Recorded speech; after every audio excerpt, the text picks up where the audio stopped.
Brodie Nero TV on YouTube.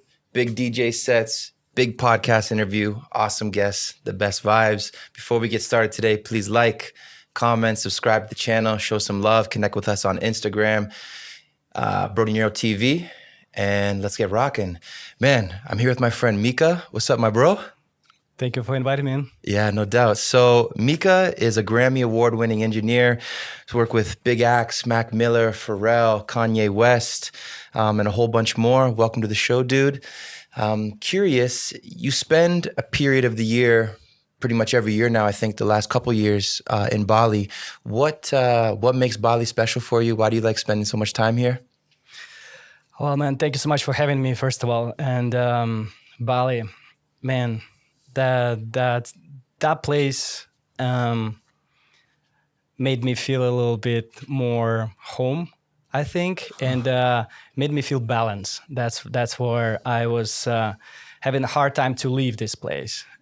So coming here for 2 months for vacation, didn't expect I'm gonna stay here, but just meeting new people and just meeting new places here, just going around and start feeling different. And I start having those thoughts like, hey, I want to stay here longer. And 3 years later, I'm still here. So, and I'm looking forward for the next 3 years or something, yeah. For sure. Yeah, it's home now for me too, man. It's like, I always like to tell this story. Like, I remember I was here in Bali for almost a year, and then I had to go home for some family stuff. And I remember I'm like, okay, I'll take a little walk on the beach last sunset before I go. And I remember walking on the beach, it was like sunset vibes. And I was like, I felt like upset. I was like, man, why am I upset? Like I'm going home to see family. Why am I getting like almost like a bit emotional? I was like, whoa, like Bali's really home for me now. Like I feel it. And it's the first time I felt that. Like all the times where I've lived a whole bunch of different places my whole life. And all the times I would go to take that big leap to go move to Europe or San Diego or the Philippines at one point I lived in, I never felt like upset that I was leaving to go somewhere, but I thought it's crazy how special Bali is for me now, to the point that after just 1 year of living here, I felt at that time upset to leave. Yeah, crazy feeling. I feel you. I just saw this post somewhere, I think on Instagram, saying bad day in Bali still better than a good day somewhere else. Oh, for sure. And I was just like, you know what? I had the bad days here too, but it felt different than somewhere else. Yeah. For sure. I can definitely relate on that. Yeah, nice, man. Before I forget, man, we have to start this episode with a gift. So I got something for you. Remember I asked what your size was? Yes. So this is a gift from our episode sponsor, Kenny Parker. Sweet. Kenny Parker is an Australian-based clothing brand that recently, well, I think about a year now, launched a boutique store near Crate here in Canggu. So I'm going to put the link in the description of where the location of the store is, but they blessed us with a gift. I told them, appreciate your accolades, your reputation, you crushing the industry. Nice. So check it out actually, because I want the people to see. Awesome. This is one of their new tank tops that they just released. A little sticker. Kenny Parker. Perfect for a laptop. Oh, that's so sick, man. Yeah, it's a nice color. Nice. It's like a distressed, cool tee. It's a nice cut, great quality. Everything washes well. Love it. Yeah, I hope you enjoy it. It's perfect. I feel it's pure Bali vibes. I'm sure, yeah. With no leaves. I love it. Yeah, for sure. Cool, man. Enjoy. So again, check out the description for the location of the store. So I'll give a quick backstory to the people. So me and you connected here in Bali. And I was fortunate enough to have you help me finish one of my releases, my second release ever, called Resistencia. Yeah. I was making Afro-Latin at the time, and you helped take what I started as like a demo and a concept and put it on a super good level. Yeah. And it ended up going like, I think, number 24 on the Afro House charts on Beatport. And I got to say thank you, man, because if you hadn't put your hands and your touch on that project, it wouldn't have gotten to the level that it needed to go. So appreciate you, man. Pleasure, man. Pleasure. Yeah. Now we're in touch, building a friendship, hopefully do some more work in the future. For sure. Nice, man. So I'm curious, bro, now that you've been here a little while, I've seen you came to some of my gigs at Savaya, you've been in Miss Fish, and you clearly have an idea of all the different talent that's come into Bali. Mm-hmm. What's your thoughts on the evolving music scene and industry here? And even walking in here to the studio, you saw another recording studio that opened up here at the podcast studio we're at. And I remember you said something to the effect of, man, 3 years ago when you moved here in Bali, you couldn't find any studios anywhere and you ended up building your own. And now it's like there's so many everywhere. It's kind of like it's like the real estate game. Like there's so many villas going up, and now there's more studios building. So I was curious what your thoughts are on the evolving music scene and just the industry evolvement as well. Yeah, man, it's pretty crazy how 3 years ago when I just came in, I was like, I want to know more about music industry here. What's going, like music scene in general, what's going on here, and couldn't find much except like few spots. And I felt like it's definitely a place that attracts a lot of talents. It's a vacation place on the end of the day, and you see a lot of DJs, electronic music. First of all, I think bigger acts come here, and I was like, there's not many studios going on here, so it's kind of weird. But like through the years, like studios start popping up, and it's new places start opening up, and it just shows like how it grows and how fast it grows, and it just makes me more excited. And actually that's what makes me also thinking like, oh, I just want to stay here, because it's like as long as possible, because it's still like it's at the, to me feels like it's at the beginning of the stage still in the music industry, I'd say, and studios and stuff. So that's makes it more excited for me, because there's so many opportunities now. You can build, you can create just so much. Whatever comes in your mind, you can find the people who think the same as way as you are, and get together and create. And plus, I feel like people who come here as an artist, DJs, producers, are they also in like relaxed state of mind, and they're willing to collaborate. You know, they're willing to meet up, chat, talk about music, and create. And I'm not wondering why those places popping up. You know, like in every hotel almost now, thinking like, oh, I want to make a place to make a studio here, because like, I mean, there's so much collaborations here could happen at any second. You know, like, and we just downstairs we have a room. Let's go. You know, and just also meeting new people, connected with the new people, and seeing what people do, and makes me feel like this is place definitely not as big as Los Angeles, for example, in the music industry, or like New York or Nashville, but it's the baby, I would say, you know, like baby that grows and grows very fast. And I think it will be really cool. It will attract a lot of more people from the industry from other places to stay here and actually create here. And yeah, man, super excited, super stoked. Cool. About Bali, Yeah, man, I'm curious. You brought something up that I didn't realize I was going to talk about it, but that's the beauty of the podcast. Cool ideas come. Man, so with Bali being an island and it having its own natural ebb and flow, and the whole idea of that island living can be more lax and chill. I've wrestled with the fact that coming from a city like Toronto, where I'm originally from, it's like hustle, bustle, get after it, don't stop, don't sleep, all this kind of stuff. And then you have Bali's natural flow, which is more chill.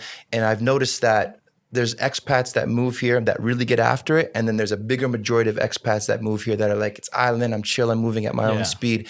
As someone that works with like such high level names and you're involved in such major projects, how do you manage balancing sort of like the hustle mentality of, say, Los Angeles, where it's super serious and high level working too, and then not letting the beach, tan, surf, pina colada lifestyle sort of get the best of you and make you slow down your work ethic? How do you find that balance to stay focused and still get things done? Oh man, it's I don't know. I never felt that I need to like. I don't know. It's just I just love what I do, honestly, and I have to think if I don't do this for a few days, I have this like I just something is missing. You know, like I want to come back to the studio and do some work, and that mostly what keeps me going. Honestly, just craving of work I do, and the balance. Honestly, the balance I found is it just benefit me in a way where, like back in LA, I just been in the studio all my life. Like not all my life, but like months and months, never leave the place, and like going from the morning till late night, coming back in the morning and like being excited. But it takes a lot of your health, first of all. And here what I loved it because I found this, I got back my personal life too. Like I felt like I'm still in the music, I still doing this cool projects and stuff, and but I also having my personal time here, like enjoying different activities, because I feel like life is not just about my career. I have a lot of things that I love to do. And having those things back to my life, it made me feel like, oh, my life is, I don't know, just feel good, like I feel good about this. And being in LA, it definitely takes a lot of your energy, because the whole entire city, it's just nonstop, like, and when you get into that city, you start like doing the nonstop things and sacrificing your personal life, your health, your friendships and relationships and all kind of stuff. So, and it's hard to balance. To me, it was hard to balance over there, because like I'm always excited there, like you always, those projects coming in, I'm like, oh yeah, I'm so grateful for having this project and this project. And like as soon as you finish that one, the other pops in, like, hey, like if someone offers you like, hey, would you like to help me with this? And like, yeah, fuck yeah, let's go. Yeah. But then you burn out. Like you see, I will start feeling like, okay, music is not the only thing in my life that makes me excited, like, and being here, still having this music going, and just, like, and having other things, it just makes me definitely motivated all the time to go back to the studio even more, like cool. Having my personal time and going back fresh to the studio, that's the whole motivation for me, like. Yeah. No, it's so nice to hear. It's great perspectives on both sides, because it sounds like you're equally grateful to be in LA for nonstop opportunities and the ability to work like that. And perhaps the island life in Bali in particular allowed you to sort of restructure your life to do things that are personally passionate to you, but you notice when you're doing the personal stuff, you're not forgetting the importance of your work and your passion for your work and getting things done. So you didn't let the island life, the pina coladas and the beach tanning get the best of you. I did it for the first year. Oh, okay. So I took my time. Yeah, I was just the whole year. I was less music for sure. Less studio work, but more like I want to go and explore. Like I want to find something new for me. And that's what I did. The whole year I was just jumping from island to island and going and Bali, in Indonesia, in Asia as well, seeing places and discovering new things, like just going different locations and I don't know, like studios as well, but also like restaurants, and like getting inspired from those things, and like maybe I want to do some other things, like, and but then after 1 year I was like, okay, I'm missing out, like that's something, the one part of my life is missing, and like being in the studio, like being just in the music like full time, it's like it's definitely something else I needed. Cool. Yeah, I can relate. I think my first year in Bali, I was working, of course, but went a bit crazy, because it's just like, what is this place? It's so magical, so many beautiful people, so many beautiful things to see. Yeah, it's like, how can you sit still and just work? Yeah, definitely. For sure.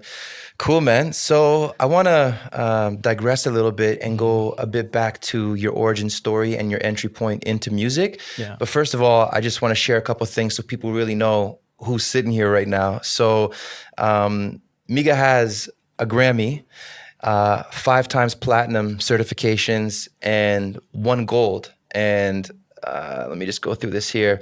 64 different credits as an engineer, songwriter, musician. Looks like over 3 million or 3 billion streams. That's all overall, yeah. But that's that's the one project that took me high as I am now. Okay. The number of plays. Yeah, got it. So man, I'm just curious. When you sit here, like obviously Mika's a super chill guy, good soul, good heart, easygoing, super lax. But these are massive accomplishments. Let's keep it real here. When you hear this and you think about all the high level people that you've worked with and experiences that you had, what comes to mind? Like what unlocks for you? How does that make you feel when you hear like all these credits, accolades? Grateful, man. Just grateful. I don't have anything to say. Just I'm just grateful for the opportunities, and grateful for just being in the right place in the right time, and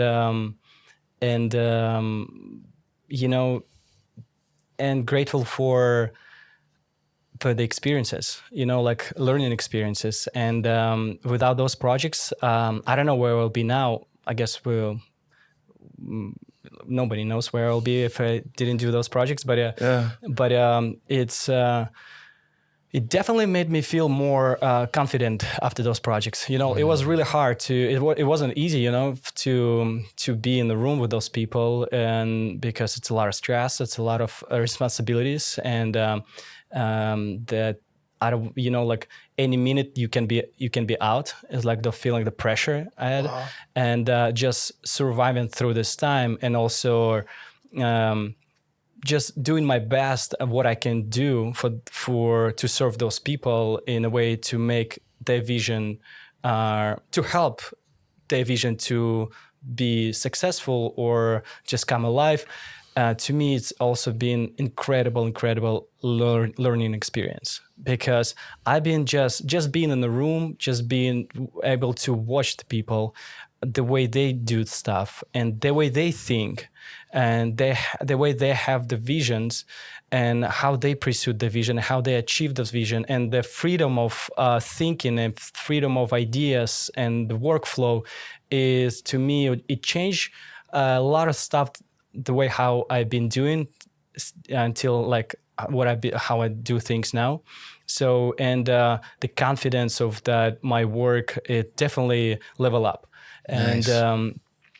just feeling good about like what I do, and and definitely those things came from those biggest projects. And yeah, Wow. and only grateful. I only just want to say thank you for all the life experiences. Yeah, amazing, dude. I want to go deeper on some of this stuff. Yeah. But if you could share a little bit about your entry point into specifically becoming an engineer, because I Yeah. feel like a lot of people, they want to do music, they play instruments as a kid, Yeah. they want to be a rock star, all this kind of stuff. But an engineer is quite a complex, comprehensive position and thing to pursue. So I'm super curious. I don't even know. Outside of this podcast, Yeah. I'm learning. What's your entry point into becoming For sure. an For audio sure. engineer? Yeah, it's well, I started as a every kid listening a lot of cool music, or what I thought cool for me. Yeah. And just getting inspired of this sounds, and I always I want to make those sounds too, like I want to be a musician. And like growing up with my friends, they are everyone wants to play music. And so I was in different bands, and then I started playing in one band, which we got kind of very serious about what we do, and we had like dream boards and like where we want to be and stuff. And we got the record deal and all the kind of cool stuff that made me like really excited, just like in my 20s, having the record deal, and record give you money and give you like all the equipment and gear and stuff. It was super nice. But then when I got to the studio, when we already with the label, got to the studio, in a professional environment studio with a professional producer, like really cool setup and stuff, real engineers, like it was really cool. For the first time when I stepped in the studio, I was in Oakland, California, studio called 25th Avenue Studio, and as soon as I walked in, I looked around and I was just like, it just hit me differently, like I don't know what's going on here, but I wanna learn, like I wanna be here as much as possible. The environment to me, it was magical, something going on here that no one's know about it. Like all the musicians, not the music, like listeners, they don't know what's going on in the studio and how everything been made. But to me, it was just like when I got in, I want to stay here as long as possible and visit this place as much as possible. So through the whole record that I've been working with my band, I've been just learning. And that time we've been working with incredible producer Dan Shea, and he became my mentor at some point, and I was asking him questions. Like every time we have a minute to chat, I'll go to him like, hey, how would you make this sound? What's that and that and that, and he'll give me like little by little like some tricks and tips. And I start getting into Pro Tools and stuff, and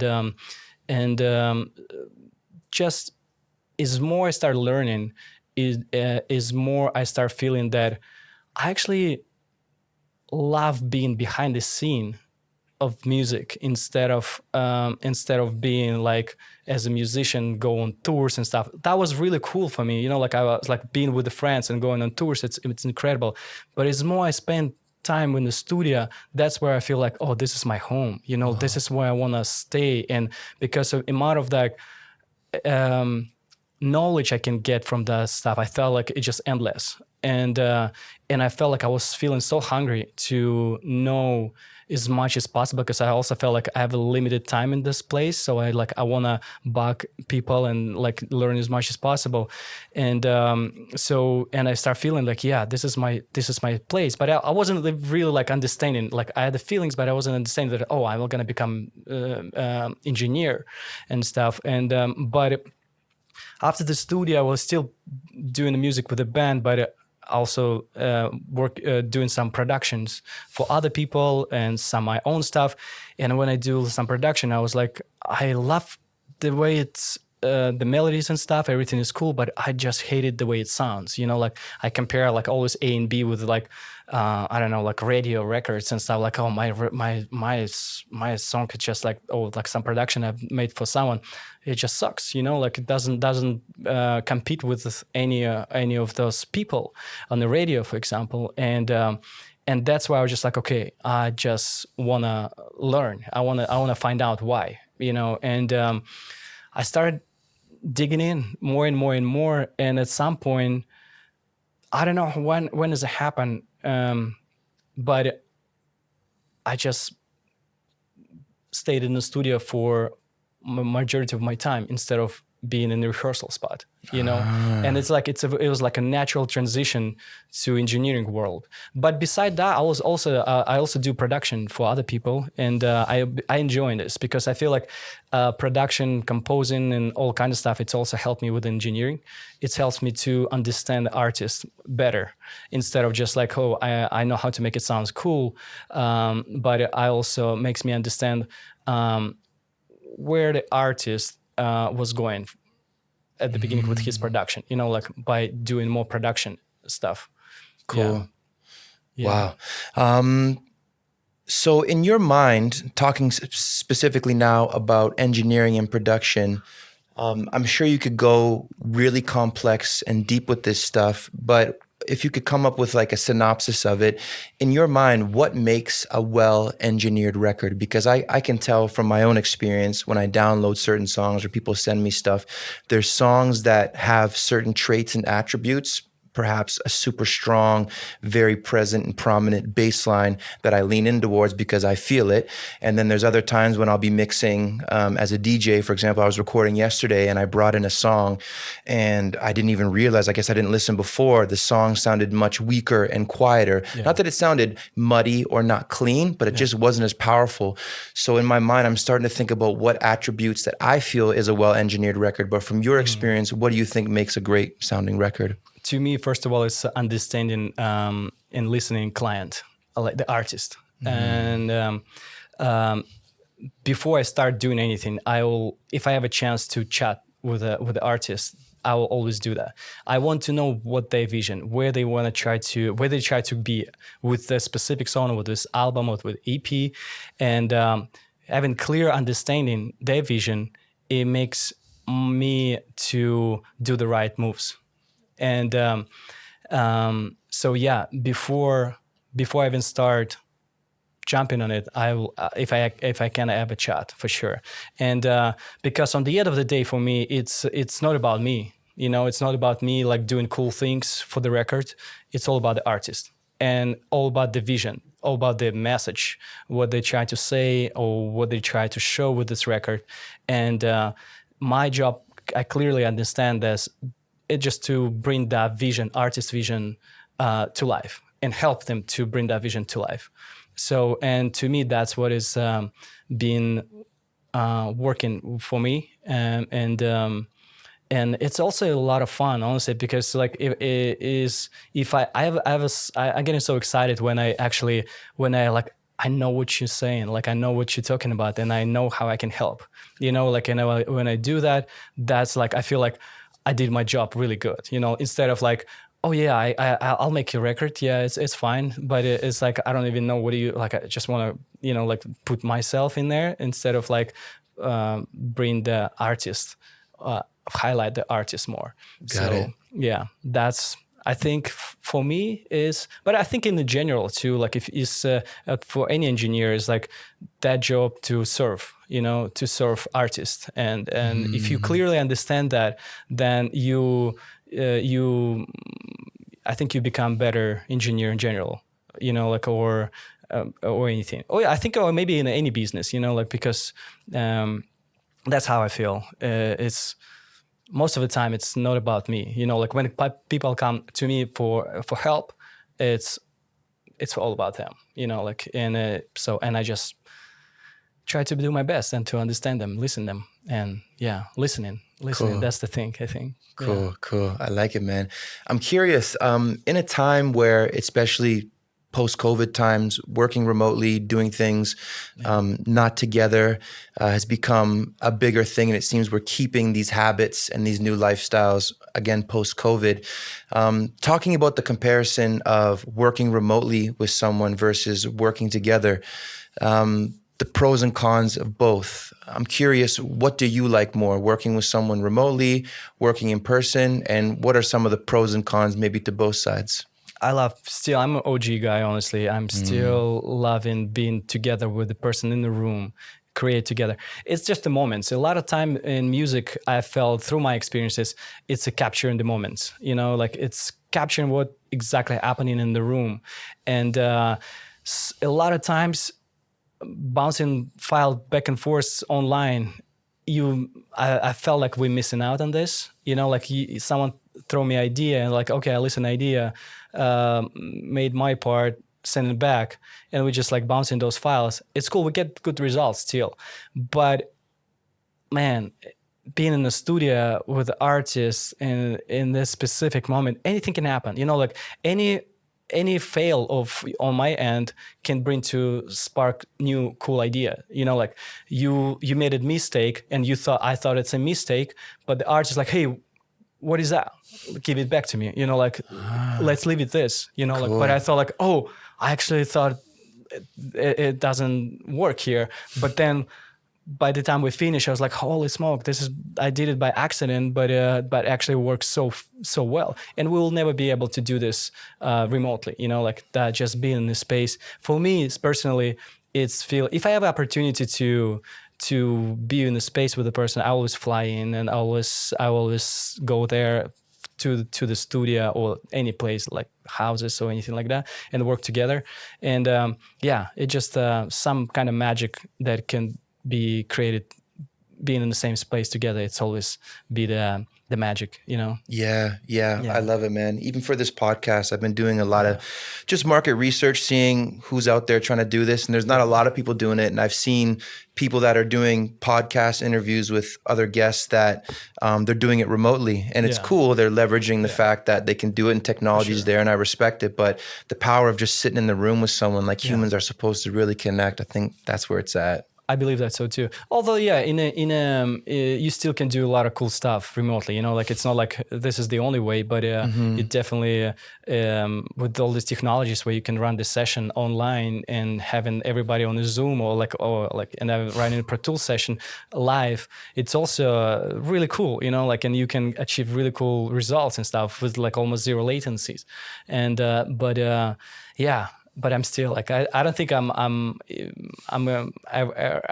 like ever gonna transition to online only. You know, Right. like I'm always be, and I love being with the people. You know, like I love working with the people. Like actually in the physical, like we just action, like we interacting with each other. Yeah. We're going having lunches together. We you know we talk about personal life. We talk about music. You know, like and this is just a connection that will always, I think, as for us as a people, will always stay the number one. You know, like For sure. yeah. So Yeah, and the one thing you said that's really sitting with me is when you had mentioned that in the process of making changes for an artist, let's say to give it context, while you're turning a knob, your intention is to turn the knob all the way, but halfway through the turn, the artist says, "Hey, I like that. Keep it there." Yeah. And you would never be able to catch that if you were working remotely, No. bumping Never. files back and Yeah. forth. Never. Yeah. Wow. Yeah. Cool, man. I love it. I was wondering actually how many ideas, like really cool ideas, being lost because of like, you know, because of the remote job. R.I.P. Yeah. R.I.P. to that platinum record. Yeah. Because that sound didn't stick. Yeah. Cool, man. Next question. So clearly you work, engineer, and produce across a multitude of genres. I'm going to put a bit of a pressure question on you. You've told me you've been in a band. You've worked on my Afro Latin house record. You've been working on the biggest hip hop records, getting Grammys with Kanye. And then I even saw in recent times on Instagram, it looked like you were kind of like in this forest with like this other musician group, someone singing like, and it would look like it was maybe like country or alternative or rock or something like that. Yeah. I was like, man, Mika's really working on across all genres of music. It's crazy. If you had to pick one genre that you love to work on, what would you say is your favorite? That's a hard one, man. It's a hard one. I knew I'd get him. It's a hard one. Oh man, I mean, music is, as Mac Miller said, music is a beautiful thing, man.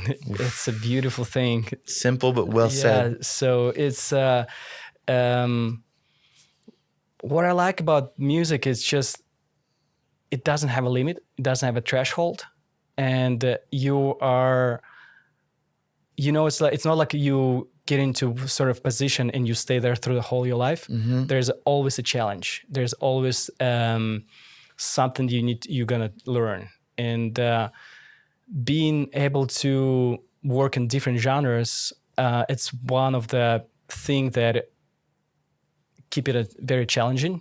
Mm-hmm. And you know, it's hard to pick one genre, honestly, because I love music overall. I don't really specify in specific genre. You know, I grew up listening like rock music, then hip hop music. A lot of my time, like a lot of my life, hip hop music, electronic music. Me as from Eastern Europe, we like electronic music is a big part of our lives. So, and also traveling, it's another thing. You go travel different countries and it just blows my mind. I went to Bangkok recently and to the festival, and it's like underground festival, and I was mind blown that, you know, like people in different countries, they live in their own bubbles music wise. They have their own artists, they have their own fashion, and they love it so much that I have not even had no idea that this music exists, you know, like, and I go experience that, like, wow, this is so cool. And like I start digging in this and just learning and finding new parts, new knowledge from this genre.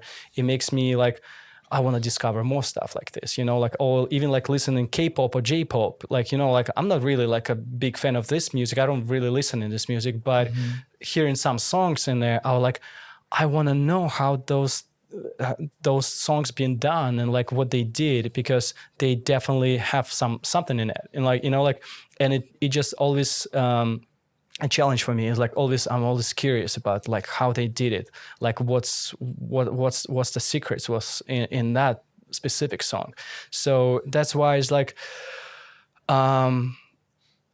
pick a genre, it's hard. It's just like, I would say it's just music, you know, music. Cool. Some of the music I definitely probably wouldn't go because I just don't understand yet, you know. It doesn't mean that I don't like it. I just don't understand this music. But I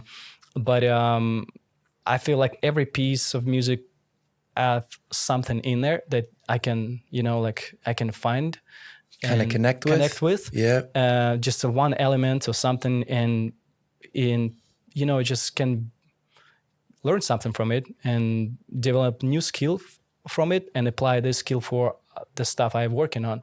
So yeah, but man, It's too hard to pick one. hard to pick one. Yeah, I Yeah, feel I you. feel like if I gotta pick one, I'll upset other genres. So so I don't want to do that. Don't upset the music gods. Yeah, yeah. Cool, man. Love it. Speaking about challenges and overcoming them, this is a perfect segue for me to talk about your experience with Kanye West. I'm sure, I don't know actually, but I'm assuming that sometimes when you get asked about Kanye West stuff, people want like the really extreme, crazy answers about being in the studio and sort of like some clickbait type stuff. But I have a more intellectual way of approaching how I want you to share it potentially. So I'm curious what that experience does to someone. I feel as though, I'll just read what I wrote here. When you're in that space, literally, you're among the best in the world. Kanye's a megastar, icon, genius, and this puts you on the same level as your peers and everybody else that's in that room. I'm curious, did you experience an evolution in your work, a paradigm shift? Any epiphanies? Did it unlock something? Did you feel maybe as you were working in that environment, like your best work was coming out of you at that time? And then secondary to that, I'm curious, when you were in that environment working with him on such a big project, what was the most challenging thing that you had to overcome? Was there crazy pressure? This is the stuff I really want to dig on about your experience working with Kanye. Yeah, well, it was a lot of pressure. It was a lot of pressure and a lot of hours in a studio, and just like flying different locations and having a studio is not traditional studio, and he's not a traditional guy like going to the studios. It's more like going locations and make those records in the different locations, and that's the challenge. The big challenge is to like once we were flying on the plane and he was just like, hey, I want to record some, like we're on a jet, like, and I was just like, how am I gonna do this? Like so much noise, like so much going on around, like all the people like partying there, like, and it's like, and I mean, it's like, but that's the huge challenge, and like I'm so much pressure to, and also I need to be quick, it's not like I have time to like set it up and like test it. No, it's How's like the acoustics? yeah, how's the acoustic? How do you like this? No, it's not like that. You just 1 minute he had some idea, and like, and my purpose was there to, the guy had an idea. He just like, he wakes up and he got something to say, or he got something on his mind. And my reason I'm here to capture that things, like to get his idea be like safe on the drive, or like, and the challenge is to also get his ideas in a best quality as I can. And man, it was a lot of fails. I'll say what. Oh, yeah? It was a lot of fails, but every fail for me is like, okay, this is the hard one, and I learned the hard way, and I will never do it again. So because like, and limit of time and limit of sometime equipment or anything like that, get your mind thinking exactly what's the solution. What's the solution for the problem, or what's the solution for this specific moment. You don't think about, you don't doubt yourself. You just go for it, and that's the best thing. One of the best things I would say I learned. Like in the extreme moments, in the extreme situation, you have no room to overthink. You have no room to think like this or this. You're going for this one because at that specific moment you decided to do this, like, and again, it's put a lot of stress, but on the end of the day, the results are great, like on the end of the day, you like listen back and like, oh, okay, and you notice like some of the stuff where like what's crazy about this Donda record, when I listen back now, I hear parts, but like as everyone listening, like they hear the whole song, but when I listen, I hear the locations, I hear the moments, I hear the like, Whoa. oh, and it's just like it hits me differently because I'm like, oh, I know this punch was there, this punch was there, and it's Crazy. like this song like reminds me of the people, of the locations, on the environments, and it's and listening through the whole record is like it's just a movie for me, you know, like it's just a movie for like I don't know, like for 2 years, like of my life, you know, like, and Yeah. it's really cool. So Wow. yeah.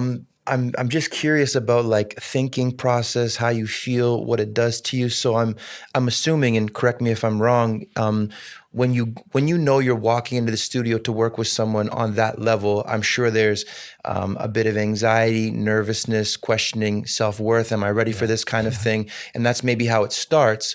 But I'm curious about the breakthrough or the shift that happened when you were already in there, settled in, you're in your groove. Did you feel any specific spiritual, personal, technical growth that happened while going through that? Absolutely, yes. It's and one of them where I learned don't take anything personal.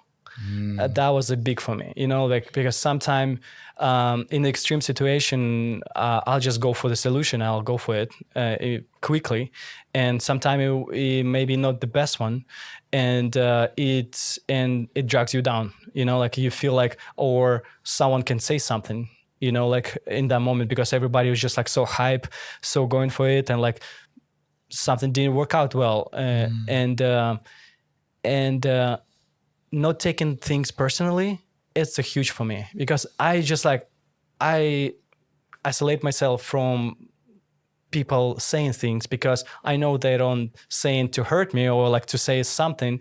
It's more like being in the moment and trying to get something, but it didn't work out, or anything can happen. You know, like it's just a moment. yeah, But that not taking the personal stuff, it just you just keep on going in the positive energy all the time. You know, mhm, you will never overthink. You will never doubt yourself in the next move. You know, like, because we all like all the mistakes are sometimes not really actually mistakes. It's more learning experiences. You know, like most of them, and sometimes we don't do things the way people were expecting you to do, but we get to the same results still, you know. yeah, yeah. And it's just like and yeah, man, it's just to keep the vibe going, just to keep the energy positive all the time, just to make sure everyone feel that too, you know, like, because sometimes you are the center of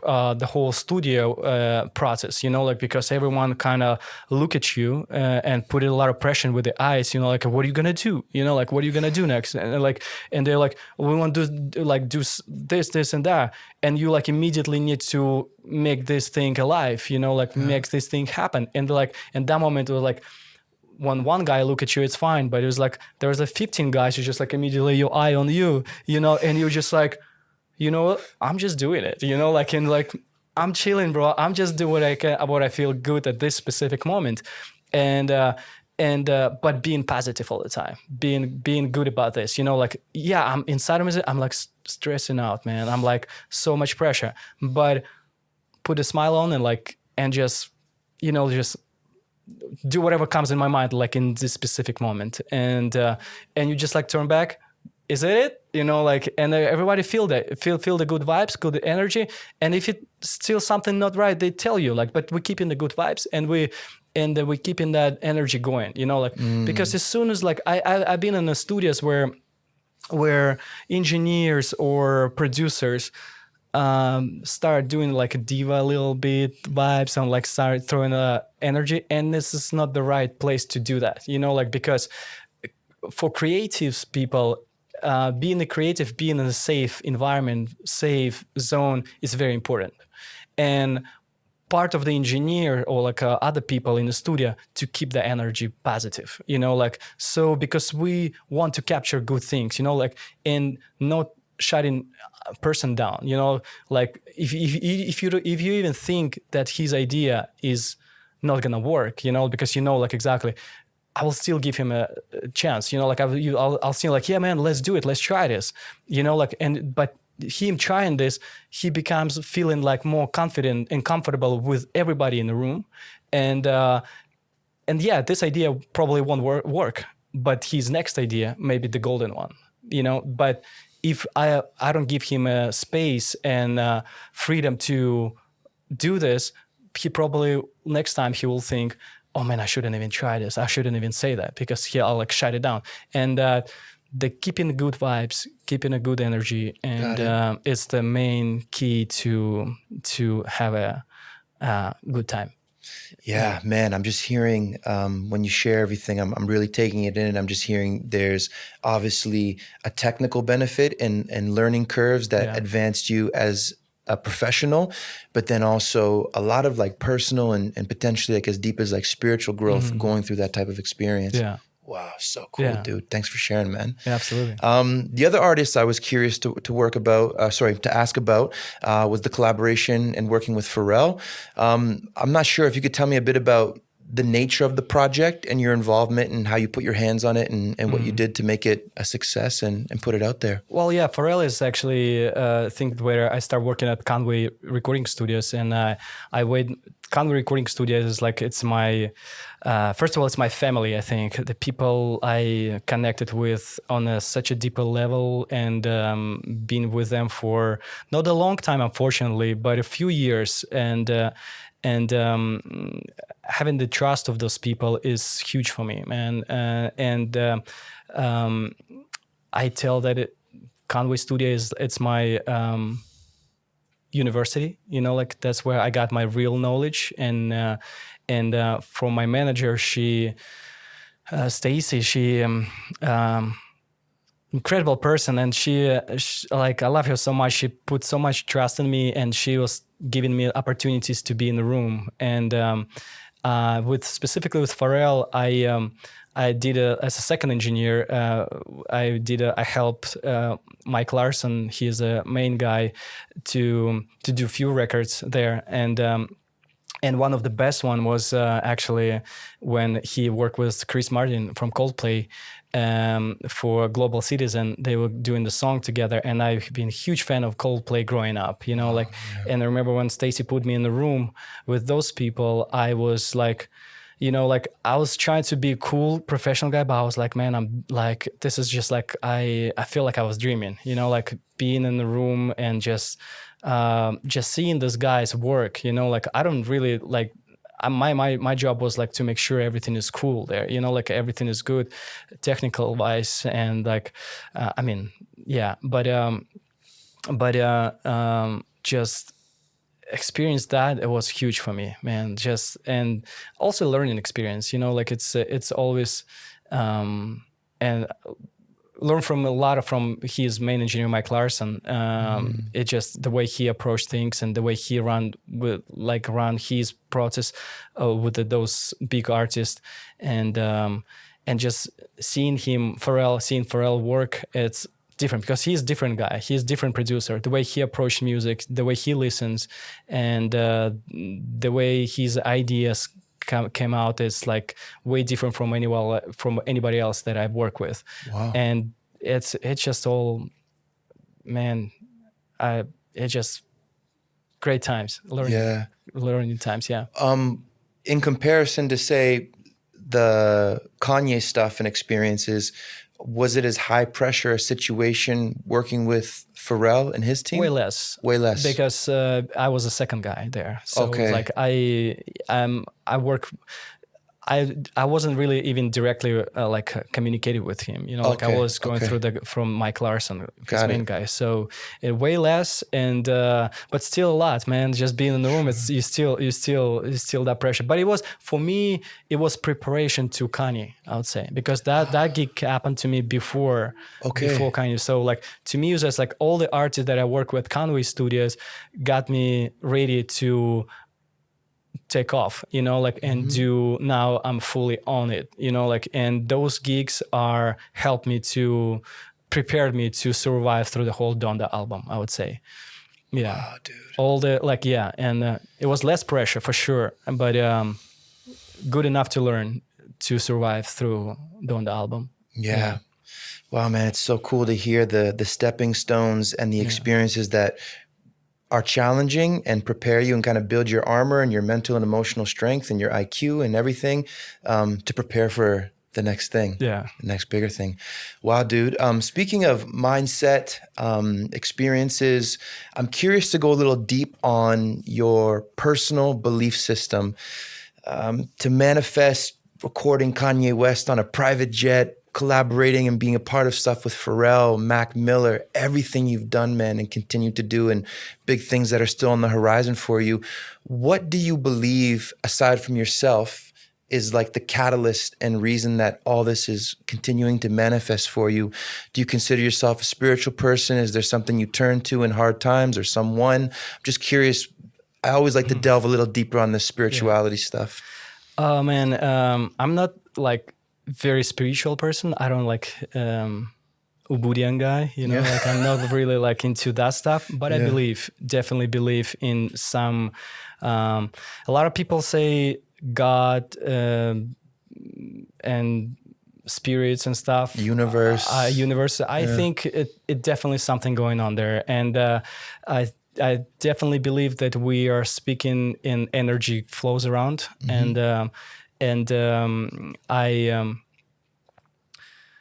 I do my work on that part as well. I learn a lot on the spiritual, but learning through projects, learning through my personal experiences, and manifestation thing has been huge part of my life for sure. Yeah. I sometime I like after the projects, I like when all like some achievements and stuff. I just sit back and like, what's next? Like, and sometimes I don't know what's next, but having me sitting down and like close my eyes, or don't close my eyes, just, but feel it, what I want inside of me, what I'm craving, what I want to do next it's been a big part of my life in a way where I was able to make a right decision for myself instead of just trying things, but I'll like go back a little bit, sit back, feel it, like what I want next, what I feel next, and I see myself doing this already. Like see myself how I feel while I'm already doing this. Ooh, I like it. So and when I feel it, that will give me exact answers if that my thing or not my thing. Because sometimes I feel like lots of people, including me, we want something because we got inspired from anyone, like, but is it really what you want to do? But just feel it and living through this already makes me like, okay, makes me make a right decision. And writing as well, man. I used to write a lot. Now I kind of do it less, but I'm thinking I need to come back to this. And first of all, writing is like just a gratitude, for everything that happened to my life. And it just, I don't know, it just gets me to the point where you feel good, you feel positive, you feel grateful, and it create the space to bring and attract new projects, new people, new experiences into my life. Yeah. Cool, Yeah. cool. So it sounds like you're making the time to be still, maybe disconnect a bit. You're clearly not scrolling on Instagram when you're taking this time for yourself. Yeah. And then you just leave room to feel and a little bit of visualization. Is there any sort of, because some people, we hear these days, like you need to meditate 30 minutes in the morning every day before you look at your phone, or say affirmations at night, or this and that. Is there any consistencies or structure with this process that you do, or is it kind of just a case by case thing when you feel it at certain moments, or like you said, Yeah. it's usually at the end of big projects, or? There's not always a time, I do this when I feel it. That's the thing. It's like when I'm in a project or do other things, like I'm focused on one thing and I forget a lot of times to like kind of lay it back a little bit and feel it, like what's going on. Fortunately, forget a lot of stuff, like with like my spirituality stuff, but I get the moment where I start feeling like, okay, I need to do this now, and that's what I'm doing. I've been into quite a few mancus here and like going around like for exploring different things here, and they told me I need to meditate more. So much going on in my head, and so much action inside of my head. And they said like, you need to meditate.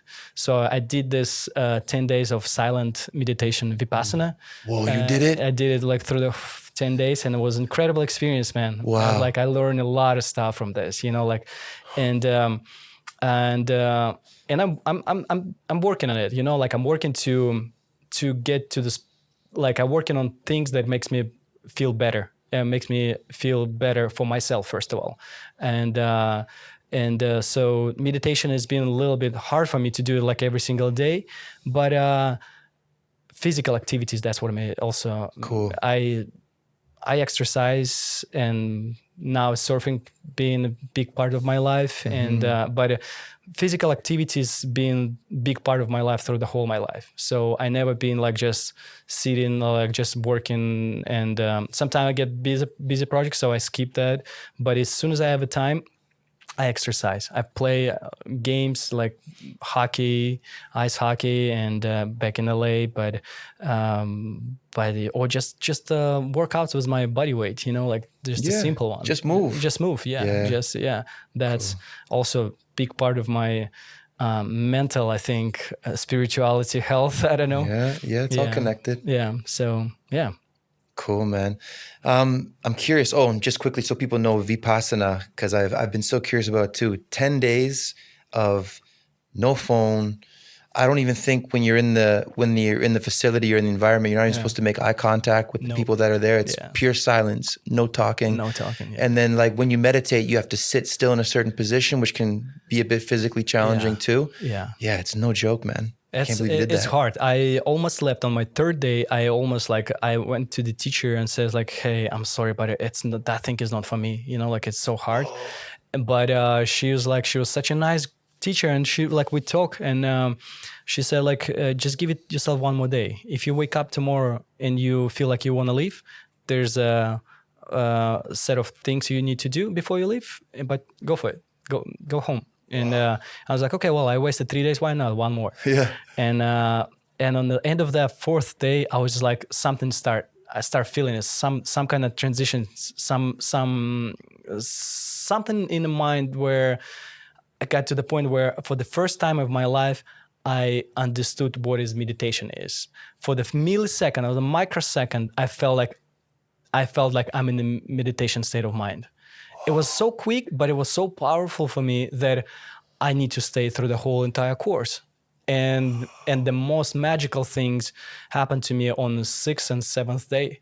And that was very emotional and very, very deep, you know, like deep in a way that I understood just my body, you know, like myself, and in a very simple way, in a simple way of law of nature, like on a law of nature based on form of your body. You don't go outside of your body. It just you feel it that you're growing every second. It's not like you were born and now you're like this, you know, like we don't stop growing, and this process never stops until we die.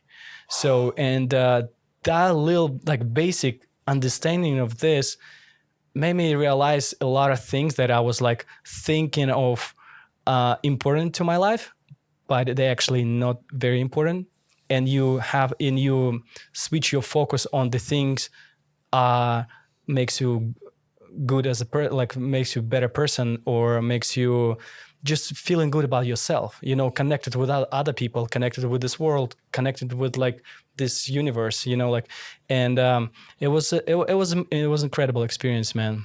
And Wow. It's not just I also learned meditation. Well, like for the first time of my life, I felt it.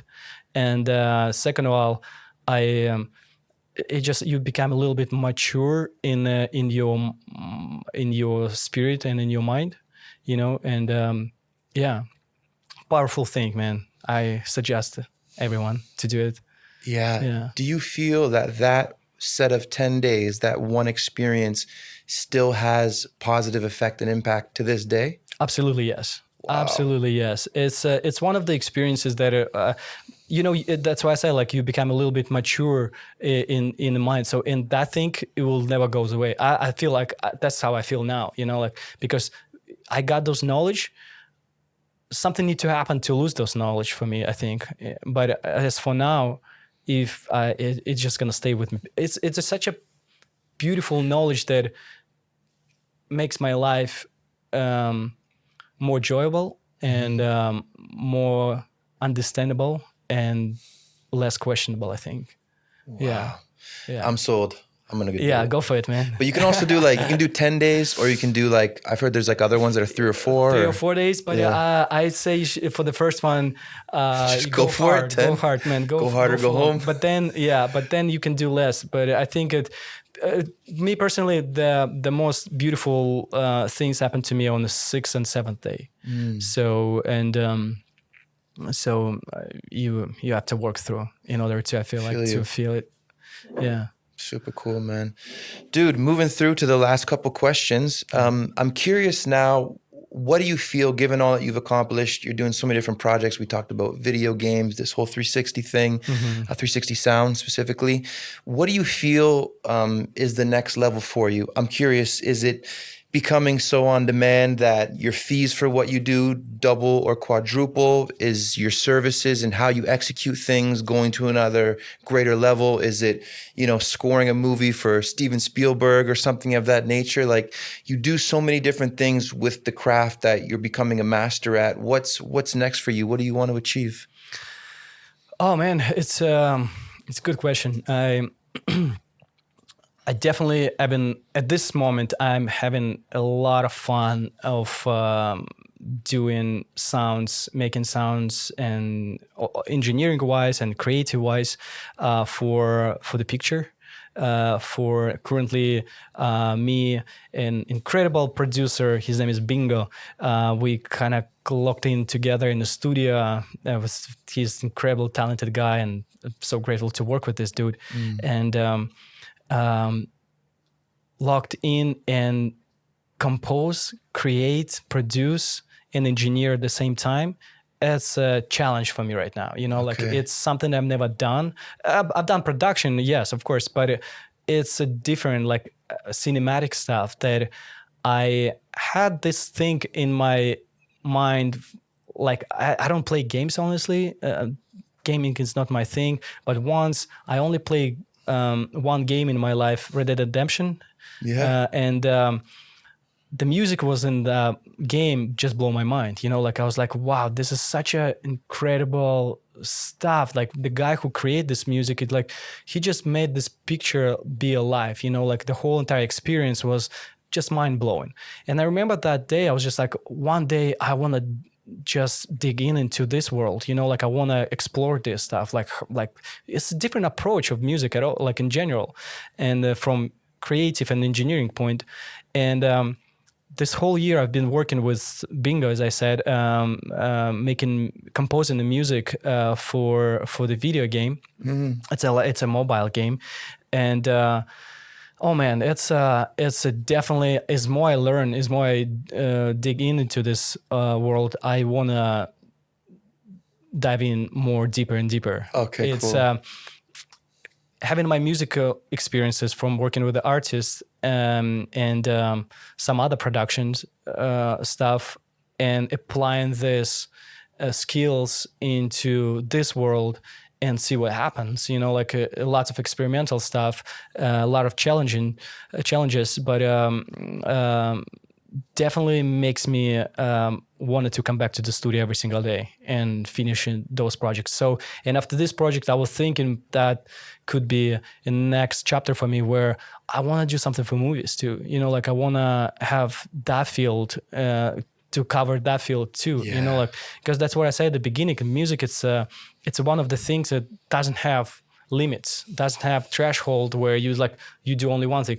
For me, for some people, they like one genre, for example, and they get super pro and super good at this specific, and they just keep going, feeling safe and comfortable. For me, it's like as soon as I feel comfortable, I need to get out. Like I need to challenge myself to some other things. And music brought me into now to the gaming. Now, then I wanted to explore movies and stuff and see how I can do in those fields as well. So, and I'm still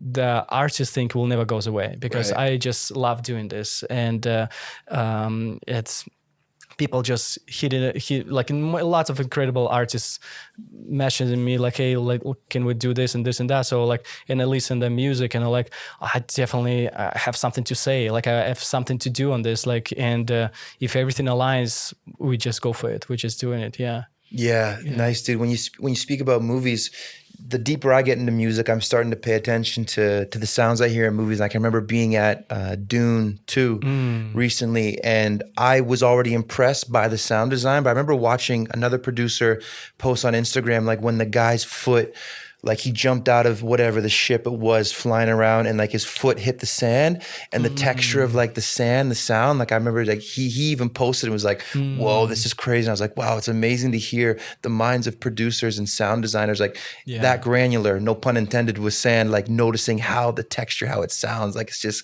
so cool, man. So awesome, man. Yeah, so crazy. Nice, dude. Cool, man. Last couple questions. Actually, last one. So I do this pretty much every episode. Yeah.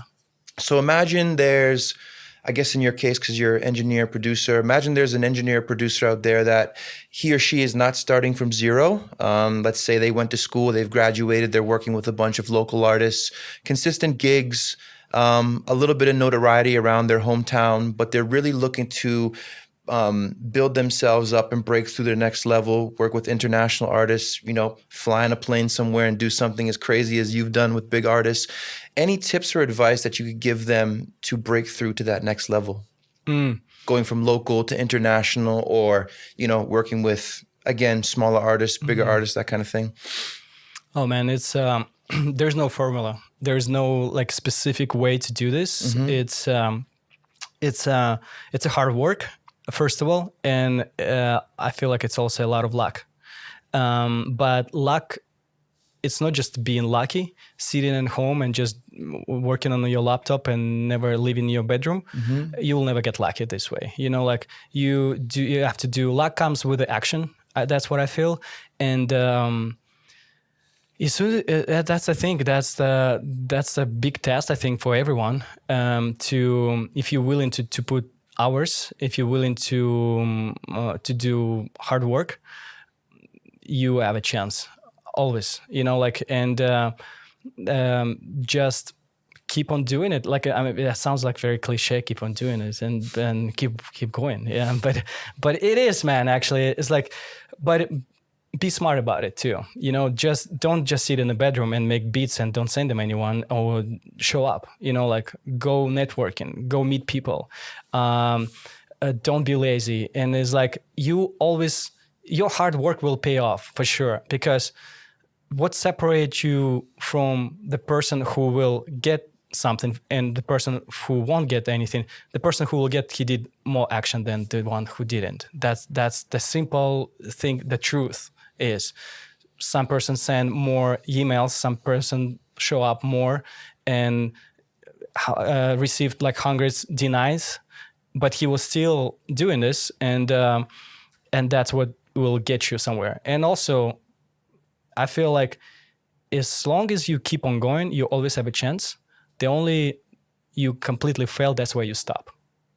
That's the thing. If you keep going, there's always a chance. And but then, no one knows. Yeah, nobody knows. But cool. Got to start and stay on the path. Yeah. Cool. Love it, man. Dude, want to take a moment to acknowledge you. I always do this at the end. I'm super grateful for your time, your help on previous projects. I hope we do more projects in some cool way in the future. Congratulations on your success. I hope you unlock more great things, and good luck with the video game project.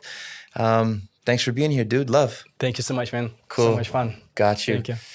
Brodie Nero TV, the biggest, the baddest, the coolest interviews, nonstop. Please like, comment, subscribe. See you in the next episode. Peace, love, light.